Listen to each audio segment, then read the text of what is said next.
Welcome to the Salt Strong Podcast, disrupting fishing entertainment as you know it. Prepare to laugh. Prepare to get to know fishing legends in a whole new and unfiltered way. And on occasion, you might even learn a thing or two about fishing.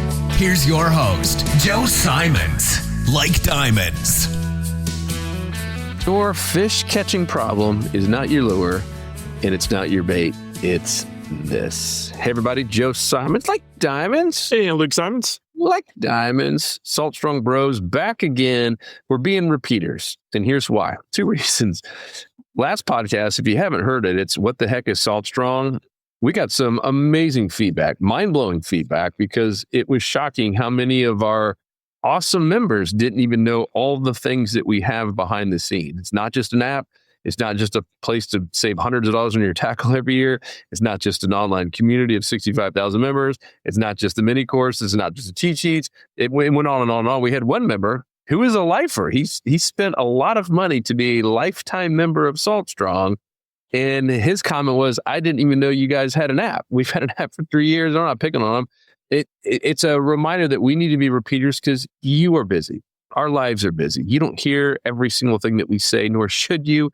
You don't watch every single video that we put out. You probably couldn't. I mean, we've got thousands of videos out there now. So this is a reminder to be a repeater. This particular video or podcast / YouTube video / tutorial is because of a post I saw recently from a customer, not an insider member, it was just a customer who they saw an ad for the Skinny Lipper, bought them, and after a week of using them, went on Facebook to complain. They want their money back because it wasn't catching fish. And then a few people asked, like, well, hey, like, are you fishing in an area with fish? Like, well, yeah, I'm fishing from shore, some deeper docks. And already I'm like, why would you throw a Skinny Lipper from shore around docks? Like, the Skinny Lipper is not meant for that. And so it's a great reminder. They're not picking on this person at all. It's a learning lesson. We all did stuff where we saw someone catch a fish or a big fish with a lure, and we think it can apply anywhere. It can't. So we wanted to do this video to remind her, what's the number one thing, Luke, that's most important? All about the spots based on conditions. Pick your spots based on conditions. Location. And not even you. I'm glad you said that, because it's not even just like real estate location. It's location based on what's happening, meaning weather, the wind, the season, etc. And so that trumps everything. It trumps the lure. There is no magical lure. And there is no ad, I pray there is no ad that we've ever done on a lure that says it's going to catch a fish every time. If you see that, that's not true. There is no lure that catches a fish every time. So I don't know what this person's expectations were, that he's just going to go crush it every time he throws the lure. You still need to be in a good spot, and you need to have the right lure for the right depth. If you are fishing a dock that's in 7 feet of water and all the snook are on the bottom, which they are, and you're using a Skinny Lipper that's at the first 12 inches of water, you're not going to catch any snook there. So Lucas pulled up our Smart Fishing Spots app, and we're going to go over a little tutorial that just repeats how important this is. And we'll still talk about what lures we might use here, what baits you might use here. But it needs to be location first, not lure first. Yeah, and situation too. So I'll just walk you through a trip that Joe and I did. This is exploring foreign territory. This is on the Atlantic coast. In the Vero area. We went down. I literally just used Smart Fishing Spots. I wanted to find a boat ramp. I saw this one, and then saw that there were some spark spots right near it.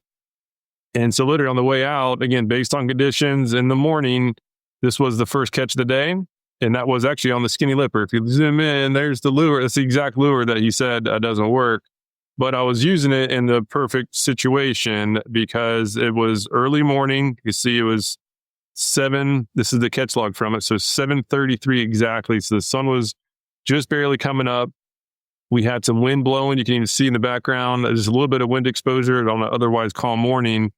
And I was buzzing it right up along these trees. There's some shell bottom right here, right in that smart spot. This is obviously where I took the picture, but it was hooked right about here on this point.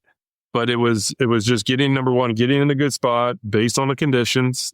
We had some wind blowing point during this season is almost always going to hold some fish, and then using a lure that has the right, at least the right profile, and more importantly, the right depth coverage for what you're doing. So Early morning, those fish are going to be more aggressive. That's when you actually can get away with a plug like the skinny lipper, and where it's actually extremely good because it attracts a lot of attention. Those fish will actually come off the bottom and strike. But on the way back in, we caught a few more fish here, and I guess the lures aren't shown in this one, but this was now on jig. So now it's the middle of the day. It's a high tide. The fish are going to be up closer to the trees. And so Joe caught both these. Yeah, there it is. So there's the 2.0 on a jig head. Because, right, those fish are now not going to be chasing down a lure up at the surface. They want something right in their face, and you have to go slower.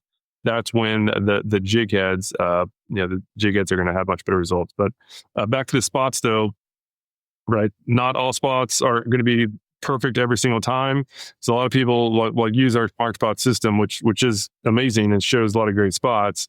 As much as I love these spots, there's always going to be some times when a spot that's lit up doesn't work. So in this case, we only fish smart spots. We didn't fish this one. We fished this top one. We caught 3 fish there. We fished this one down here. Caught this is where I caught a nice snook, and then Joe caught another snook down there. And then we fished this one and didn't catch anything. So not all going to be perfect. And then came over here and caught a couple more. But again, it's in each case, we were using the right type of lure based on the conditions after we chose our spots based on the conditions as well. Let's imagine that guy who put the Facebook post about the skinny lipper not working after a week is watching, even though I doubt he is. I assume there's other people, though, that are like, well, hey, when would I use the skinny lipper? Why don't we just cover that while we're on the topics? I know I would be one like, that first spot you showed where you caught that fish on the skinny lipper, that was in 2 feet of water or less, right? It was around a mangrove point. What is your kind of in your head? Is it all right if I'm in this amount of water or less, or what are the scenarios where you think you would use the skinny lipper? Yeah, so shallow water, 4 feet or less, and the fish are aggressive. So when the fish are aggressive, plugs like the skinny lipper will outfish soft plastics almost every time. They cast farther, they attract more attention. So when these fish are hungry, you want to get their attention, right? Because if only they hear, feel, or see this lure, they're aggressive. They're going to come up and strike it. So the skinny lipper will absolutely attract more attention than a soft plastic. But so this spring season and fall, I now start with plugs every time. Whereas before, like 3 years ago, I was soft plastics all day long. I finally realized, hey, these plugs are legit. They're amazing when the fish are aggressive, but they're very easy to get skunked when the fish aren't aggressive, right? If the fish aren't aggressive, or if it's like really calm, those rattles are too much. It actually detracts them. It doesn't attract them. So the plugs, when the fish are aggressive, are absolutely amazing. So spring and fall, I start with plugs every time. And many days, I fish them all day long because the fish are in a good mood. They're hungry. They're feeding well. So it's really about like for lures like any sort of plug for that matter, but skinny lipper, especially any lure like a top water, something that holds close to the surface, you need to at least be fairly shallow, and the fish need to be aggressive. And if those two are yes, then the plugs are going to beat soft plastics almost every time. Later in the day, right? That's what I mentioned. We switched to jigs. The jigs are what got the results. As soon as the sun's up and you're not seeing the mullet kind of nervous up on the surface, you don't see any strikes, and the bite just slows. Then you have to almost always have to go subsurface. Something smaller and slower is going to outperform a faster moving plug. So that's really as simple as that. Like it's all about the fish's mood. Pick a good spot based on conditions, and then just be able to read the water. And in general, during spring and throughout the summer, the early morning twilight is going to be when the fish are aggressive. I don't care what time it is, what tide it is. If I'm fishing sunrise or sunset, I'm slinging plugs and I'm covering water to attract as much attention from these aggressive fish as possible. But as soon as that bite slows, or if it doesn't start, then I'll be quick to switch to a soft plastic, which always catch some fish. Yeah. And then if you can, once again, in the theory of just repeating, click on the smart spot. So a lot of people don't know this because they just see the smart spot, like, oh, cool, that's a good area. If you click generate game plan guide, what Luke did it too quick, but there's a little button that says Generic Game Plan Guide, and it's going to pull up essentially a live fishing report, like real time, for the specific day and time that you have picked based on your tide. So if you picked on that tide and weather button, I'm just going to keep talking while it's bringing all this stuff up. This is nuts. Nothing else like this. If you were in that tide and weather area and you said, all right, I'm not fishing until this Saturday. Let's just say it's a Tuesday when you listen to this. I'm not fishing until Saturday. You can pick Saturday at 7 a.m. and it's going to do a report for that specific spot that we have pulled up for Saturday at 7 a.m. It's nuts. Like, it's still going as I'm talking through this. If you're listening to this, you need to go see this. But every single spot, like you can see at the very top, it says Smart Spot FL. It's got a long number because we have a ton of smart spots. This is the fishing report for this exact same spot.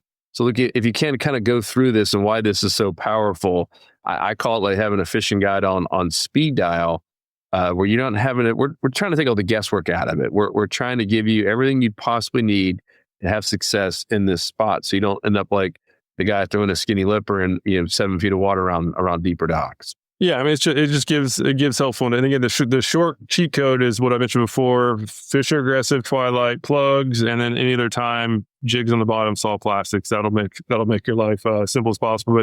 But this gives a little bit more insight in that. This is really for people who want to get a little bit more detail. But yeah, this basically literally shows you how to fish the spot. And as far as timing, it's all based on where this red bar is. So this was showing right at about the 10 o'clock mark. So it's reading the conditions at 10 o'clock. As we mentioned before, choose your spot based on the conditions, not like what we used to do for many years, where we just went to our favorite spots over and over again without even factoring like wind direction or like the actual weather, which is in hindsight a huge mistake. So this factors in the wind, it factors in the temperature changes, obviously the time of day, and it starts recommending details for different species. Or we're going for snook, you can get some sheep's head stuff, but yeah, you can see some rigging tips that it gives too, and yeah, it's just helpful. It just gives some good insight on exactly how to fish each spot.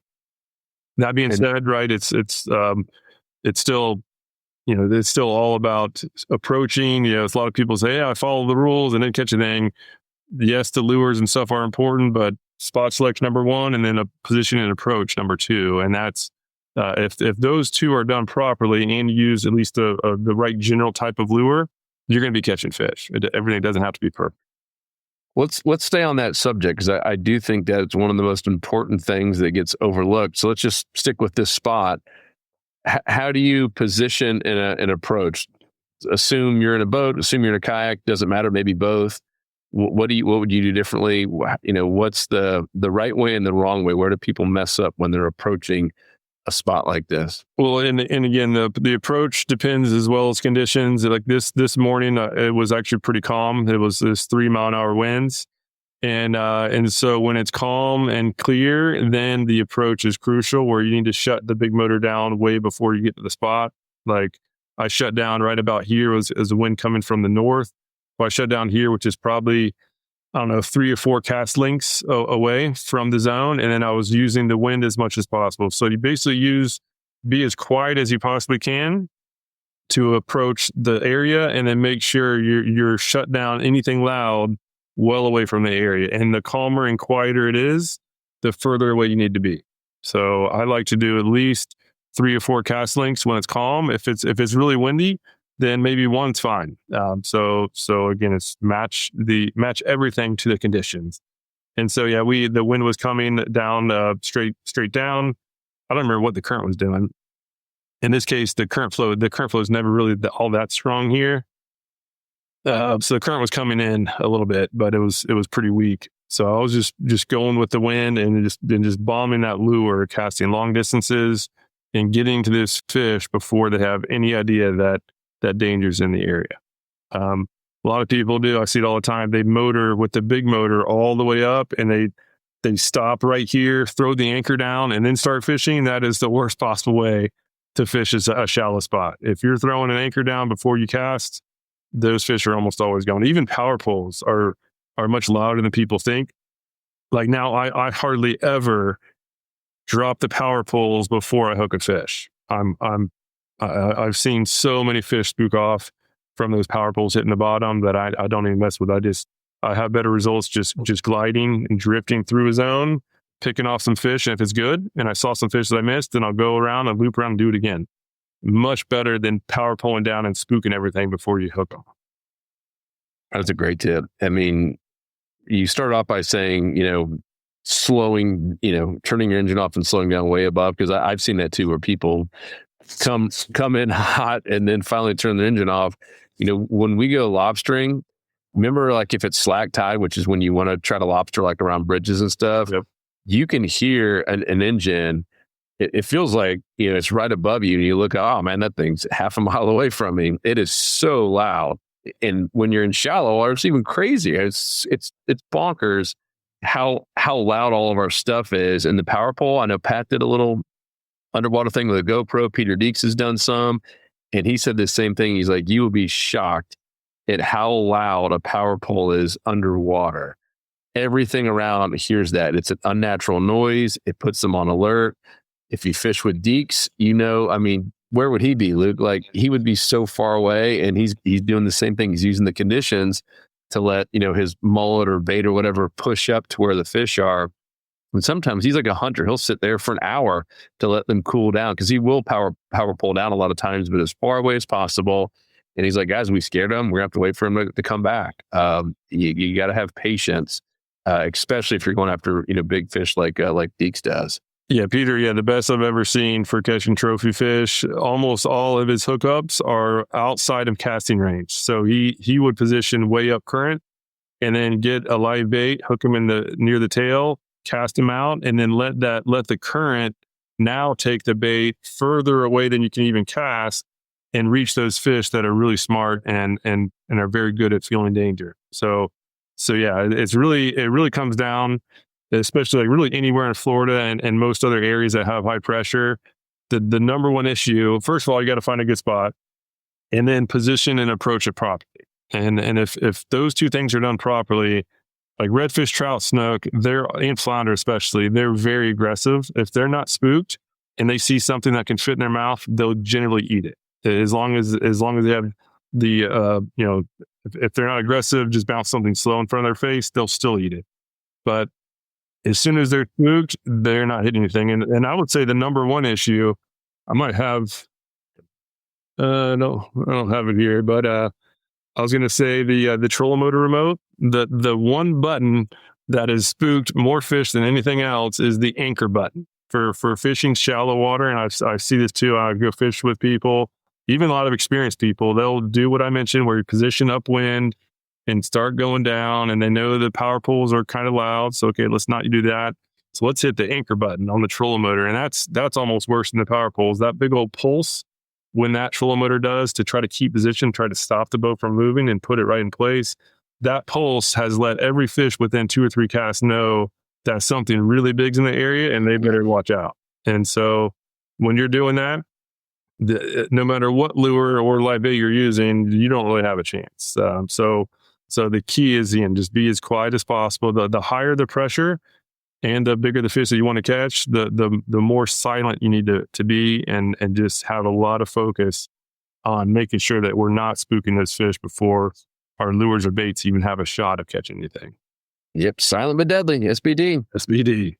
Cool. Yeah. And if you guys need help with the spots and you want access to this, this is just one little small area of smart spots. And it is in Texas, it's in Florida, it's in the Carolinas, Virginia, Maryland, and every state in between. Come join us. That's just one of many things. Go listen to that last podcast. If you missed it, it was one of my favorite ones, because we just got to go highlight all of the things that are inside of the club. It's, once again, it's not just an app. It's not just, getting free tackle every month. It's not just saving tackle every month on all your purchases. It's not just a community, not just chapters. Now we're about to head off to our chapter event. We take out all the 29 presidents and do a 2-day fishing trip with them. So there's a lot of face-to-face stuff. If you're trying to meet new friends, there's something for everyone. It's such a no-brainer. And it's the only club I've ever seen that comes with a unheard of 365-day guarantee, money back, no questions asked, on all the annual plans for the first year. So come join us if you haven't already. And if you are a member, make sure to use this stuff. Make sure to be doing your catch log like Luke showed, because I guarantee you don't remember all of the details on the fish you caught last month, let alone last year, 2 years. And this does it all for you. It's right there, your eyes only. Like, so Luke can be like, oh, cool, I caught that at 8:15 on the dot. Here's what was happening. So valuable once you start putting all your catches in there. So anything else, Luke? Yeah, I'd say the cool thing about this catch log too is not like I sat here and like pulled in all the information. I literally just uploaded the picture to the platform, and that it used the metadata to do everything else. So you utilize the catch log, regardless of using smart spots or not. Pick multiple spots. There's always going to be some that, no matter how good they look, that the dolphin could have come through and wrecked house. Somebody could have burned through it with their boat and spooked everything. And don't be afraid to try other spots too. Like these fish, we even caught a couple more that didn't take a picture of. It was caught on a shoreline that looks pretty boring, but as we were fishing this zone, I would just notice a bunch of mullet jumping up in this along the shoreline. So we went and fished it and caught some more fish. So keep your eyes peeled, focus on not spooking the fish, and just get better and better about choosing your spots based on the conditions. And you'll start seeing some trends on exactly how the wind's hitting a certain shoreline during a certain season is going to either have fish or not have fish. And it just makes things so much easier. Then I wish I would have started doing that sooner versus just thinking about a spot that I caught fish at without factoring in the wind and the weather and season. Yeah, stop blaming your lure. It's probably not your lure. It's more likely your spot at the wrong time and or positioning. And there's so many more things that it is versus the lure. But there are times where it actually is a lure because you got the wrong one for the condition. So hope this is helpful. We'll continue to be repeaters because we know life is busy and you guys don't hear every single thing that we said. But if you do and you're still here, thank you guys, because there is a large group of you that keep listening to all these podcasts and give us feedback. We're trying to get better all the time. We appreciate you big time. It means a lot to us. And if we can ever help you out in any way, let us know. Comment down below. We read every single comment there is. Luke, we out. Peace. See ya. 'Cause fishing, it's in my soul.